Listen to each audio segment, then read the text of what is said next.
Bem-vindos ao Farofa Geek no YouTube, eu sou a Bu. E eu sou o Marcos, e hoje a gente vai falar sobre Drácula, a nova série da Netflix.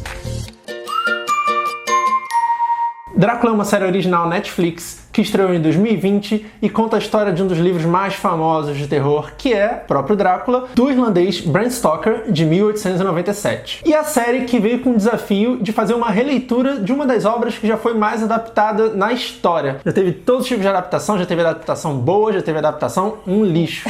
Então, como falar de novo e contar de novo a história do Drácula? Pois é, e justamente foi esse o desafio do Steven Moffat e Mark Gatiss, que são os showrunners da série e que também dirigiram uma queridíssima série de muita gente, inclusive de mim também, Sherlock, que tem também esse estilo de série de episódios muito longos que dava pra fazer um filme. No caso, tanto de Sherlock quanto de Drácula são 1h30 por episódio, e no caso de Sherlock tinha até um pouco mais de episódios, às vezes temporadas, mas essa aqui tem só 3 episódios. E esse formato de 1h30 é um formato que eu, pelo menos, acho muito legal, porque dá tempo suficiente pra você desenvolver os personagens ao longo de episódio e também de você contar uma história que te gera um pouco mais de imersão do que numa série, né? E hoje em dia a maior parte das séries tem tido 30 minutos ou 50 minutos e nem sempre dá tempo de você contar uma história um pouco mais longa, em que você tem um pouco mais de imersão. E sempre termina o episódio naquele cliffhanger. Então eu acho legal esse formato de 1h30, porque é como se fosse um pequeno filme, dá realmente tempo de você contar uma história com início, meio e fim. Principalmente no primeiro e no segundo episódio, conseguem fazer isso de uma forma bem legal. Não deixa de construir a história toda, mas cada episódio em si é como se fosse uma história por si só. Nossa, Marcos, interessante isso que você falou, porque eu tava aqui preparadíssima pra falar que eu não gosto desse formato. Porque é engraçado, pra mim esse formato, ele não é nem um filme e também não é uma série. Quer dizer, é uma série, só que ele me deixa tanto tempo sentado com a bundinha na cadeira quanto um filme. Então assim, pô, se eu vou investir 1h30, deixa eu então ver um filme em vez de ver uma série, né? Ver um episódio. Pra mim uma série, ou eu deveria ter meia hora, ou no máximo 1h. Depois disso é filme pra mim. Por outro lado, não tem alguns filmes que você vê que você fica pensando, pô, podia ter sido um pouquinho maior, queria saber um pouquinho mais sobre aquele personagem que não é o principal, mas que tem uma história interessante, e ao mesmo tempo tem algumas séries que você fica, putz, tá muito corrido, não deu tempo nem de desenvolver esse personagem ainda, pô, já vai pra outra história, já tem que fazer um cliffhanger pro próximo episódio. Então, eu acho que o formato de 1h30, por outro lado, conta bem pequenas histórias que juntas criam uma história principal. Não, sim, você tem toda a razão, achei muito legal essa sua argumentação, porque agora me convenceu, você me vendeu, assim, realmente. Porque, de fato, essa série, ela faz perfeitamente isso que você falou. Ela constrói muito bem todos os personagens, dá momento dos coadjuvantes também brilharem e apresenta pra gente histórias muito fechadinhas. E talvez, realmente, isso só seja possível pela duração dela, né? Mas é engraçado que é até difícil você conseguir encaixar ela no seu dia a dia, né? Porque a gente tá acostumado a essa é 1h da série. Pra ver essa série, só tem essa 1h. Ou só tem essa meia hora. Agora você tem que reservar 1h30. E é mais difícil também de você assistir um atrás do outro, né? Porque são 3 horas. Era o que eu ia falar, gente. Essa série aqui, eu não sei como é que vocês viram, mas a gente aqui, a gente só viu um episódio por vez, como se fosse realmente um filme, né? Pequeno filme, Até porque o que é muito legal nessa série é que são 3 episódios, sem dar nenhum tipo de spoiler aqui, porque essa é uma análise sem spoilers, mas são 3 episódios que eles não têm cliffhangers um depois do outro. A ideia aqui é tipo os episódios de Sherlock. É fazer um pequeno filme, contar uma história, fechar, e agora a gente vai de novo ver esses mesmos personagens, mas em uma outra situação, né? Então é muito bacana porque a série, ela te propõe justamente isso. Ela não quer que você fique maratonando, né? Não são episódios de maratonar. São episódios pra você, de fato, tratar como um pequenininho filme que é. No elenco, a gente tem o desconhecido dinamarquês Claes Bang, que ele, como eu já falei, é meio desconhecido em Hollywood, só que ele fez um filme, ele foi protagonista de um filme indicado ao Oscar de melhor filme estrangeiro de 2018, que foi o The Square. Eu ainda não assisti, mas a minha mãe viu, falou que era muito tediante, eram quase 4 horas de filme. Ela não me vendeu o filme muito bem, não. Mas aqui ele tá incrível no papel de Drácula, né? Mas a gente vai falar sobre isso daqui a pouco. A irmã Agatha Van Helsing é a Doris Wells, uma atriz também desconhecidinha por aqui, e a pessoa acho que mais conhecida no elenco é a que faz apenas o 3º episódio, que é a Lucy, que é interpretada pela Lydia West. Ela fez aquela série Years and Years, né? Isso aí, exatamente. Foi um dos destaques da HBO, aliás, uma das maiores surpresas pra mim no ano passado na HBO, né? A HBO teve muitas surpresas, não só essa, mas essa foi uma delas. Cara, e o elenco dessa série foi uma das coisas que eu gostei mais. Esse ator do Drácula, como é que é o nome dele? É Claes Bang. Cara, eu achei ele sensacional. sensacional. Quando a gente pensa em vampiro, Maravilhoso. geralmente é aquele vampiro emo, sofredor, que não aguenta mais viver a vida, já viveu tanto que a vida vira uma punição, Entrevista sofrimento. de vampiro, né? Basicamente. Exatamente. Mas os vampiros da Anne Rice, né? Que são mais assim, esgotados e tal. Inclusive, o Drácula do filme de 92... Isso mesmo, Drácula de Bram Stoker de 1992, dirigido pelo Coppola. Ele também tem essa pegada mais emo, mais sofrida, né? Sim, tem. São estilos diferentes, é a mesma história, só que estilos completamente diferentes. Eu acho que por isso que eu gostei tanto da interpretação do Claes Bang, porque ele faz um Drácula debochado, né? Sim, isso é muito legal, porque assim, realmente, quando eu imagino um ser que tem a vida eterna, que ele vive a vida inteira, realmente são duas saídas possíveis. Ou você se torna um cara muito sofredor, que não aguenta mais viver e a vida é uma punição e tudo é um sofrimento eterno, ou você se torna um cara extremamente debochado, que vê que nada daquilo tem significado nenhum. Você é lá o infernizado pelo capiroto, então sua vida já é uma merda, então pelo menos você vai rir e rir de tudo aquilo, né? Dessa condição humana, né? Da vida e da morte. Sim, exatamente. Ele me lembrou, pra mim, ele ficou um pouco no limiar entre os vampiros da Anne Rice e os vampiros de True Blood, porque True Blood já era zoado demais, já era, assim, totalmente outro nível, né? É Crepúsculo, não? Não.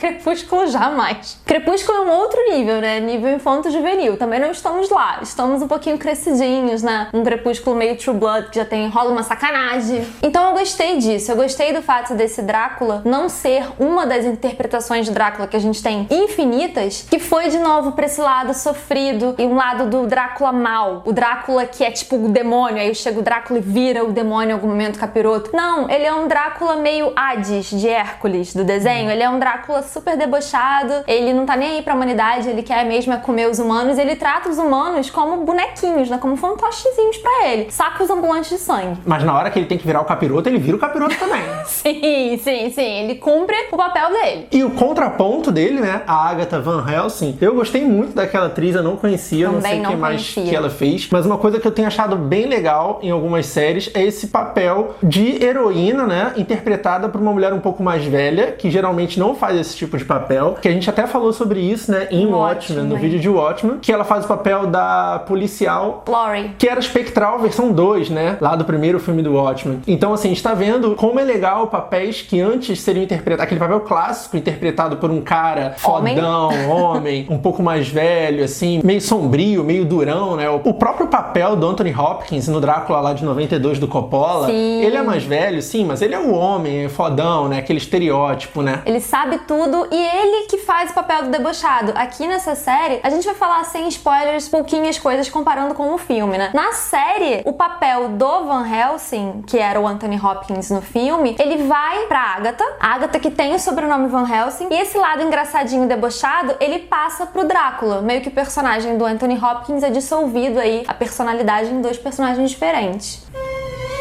Sangue é vida. Like é vida. Deixe seu like. E a gente falou um pouquinho agora dos personagens da Agatha Van Helsing, do Dr. Van Helsing no filme. Marcos, conta um pouquinho pra gente de qual é o enredo pra quem não sabe nada sobre a série. A história da série, ela começa falando do advogado Jonathan, que tá indo pra esse castelo do Conde Drácula, que fica na Transilvânia, pra ajudar ele com alguns documentos, algumas burocracias, porque ele quer se mudar para Londres, na Inglaterra. Quer praticar maldades lá, né? Cansou de chupar sanguinho transilvânico, agora tá indo pra civilização. Mas o que ninguém sabe é que o Conde Drácula é um vampiro. É um vampiro que vive há muitos séculos. E ninguém sabe também o que ele quer ir fazer em Londres. Então o Jonathan vai no castelo do Conde Drácula e aí, a partir daí que a história se desenrola. E na série da Netflix, o Jonathan, ele é casado, na verdade ele tá noivo da Mina, que fica aguardando o noivo retornar da Transilvânia depois de ter cumprido a missão dele de advogado lá com Drácula. Que eles vão se casar. Que é bem parecida com a história lá do Conde Drácula do Coppola, de 1992, só que depois fica um pouquinho diferente, é um detalhe que na verdade faz toda a diferença no final das contas da missão do Drácula lá na Inglaterra. E pra você saber mais sobre isso, é só você checar a nossa análise com spoilers, porque essa aqui é sem spoiler nenhum.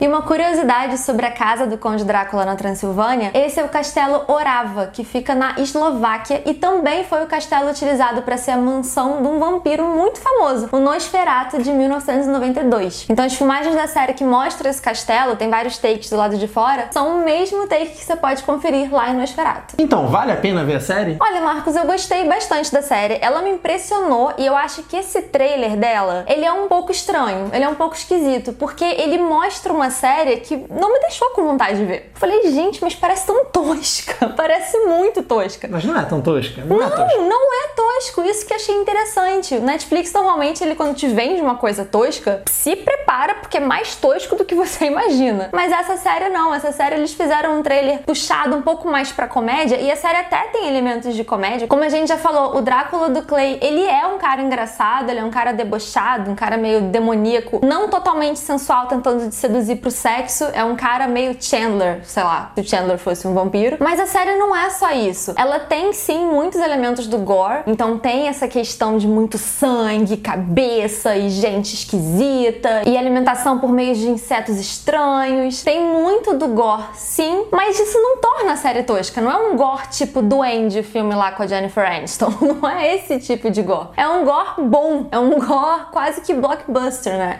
Ela foi feita pra ser uma série de sucesso. Sim, e por ser uma série que conta uma história que a gente já viu várias vezes, é sempre legal ver quais são os twists que eles vão dar nessa história, o que eles vão mudar e o que eles vão manter, né? É sempre interessante. Ainda mais quando a gente fala de um monstro, né? Um morto-vivo, tipo vampiro, tem toda uma mitologia por trás, e as regras do vampiro, ou as regras da besta, como eles falam, assim. Ele se vê no espelho ou não? Ele pode sair na luz do sol ou não? Ele precisa de sangue pra sobreviver, mas o que esse sangue representa? Por que ele bebe sangue? Sim. Então, todas essas questões são abordadas de uma forma ou de outra na série, até de uma forma bem didática, né? E algumas vezes muito originais também, né? Sim, e quebra alguns padrões, que a gente não vai falar qual, porque esse é um vídeo sem spoilers. Mas ele quebra alguns padrões e é interessante, assim. Não que eu concorde com todos, eu gosto de todos, mas é interessante ver porque é tudo justificado. Sim. De alguma forma, a série, ela tem um final amarradinho, bonitinho, você entende a motivação dos personagens baseada nas regras que a série criou. Mas então sim, eu acho que vale super a pena assistir, porque é uma repaginada de um conto que a gente já conhece, já viu 1000 vezes, e eles conseguiram contar de uma forma diferente e interessante. Sim, eu também curti bastante, achei que valeu bastante a pena ver, e gostei muito, sim, do formato de 1h30. Eu gostaria até que eles fizessem mais séries assim, porque eu acho que é um ótimo formato de se contar a história e em temporadas curtinhas, né? Então, como se você tivesse um filme um pouco mais longo, um filme com oportunidade de você desenvolver um pouco além do personagem principal, um pouco além da trama principal. Então, eu curti bastante. Eu gostei de todos os 3 episódios, mas tá rolando uma polêmica na internet. A gente vai debater melhor sobre isso no nosso vídeo com spoilers, porque o segundo e primeiro episódio, eles têm uma estruturazinha X, e o terceiro episódio, ele quebra um pouco, ele foge um pouco desse padrão, acabou irritando algumas pessoas. Mas eu gostei no geral de todos eles. E você gostou do final da série,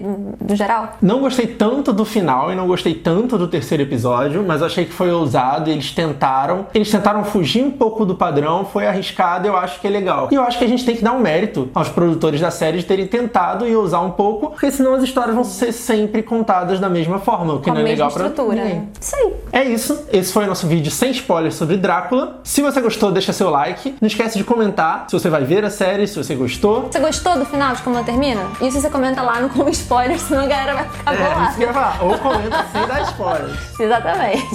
E se você gostou desse vídeo, compartilha com seus amigos, se inscreve no canal, deixa seu like e acesse Farofa Geek, que traz conteúdos muito bacanas do universo pop.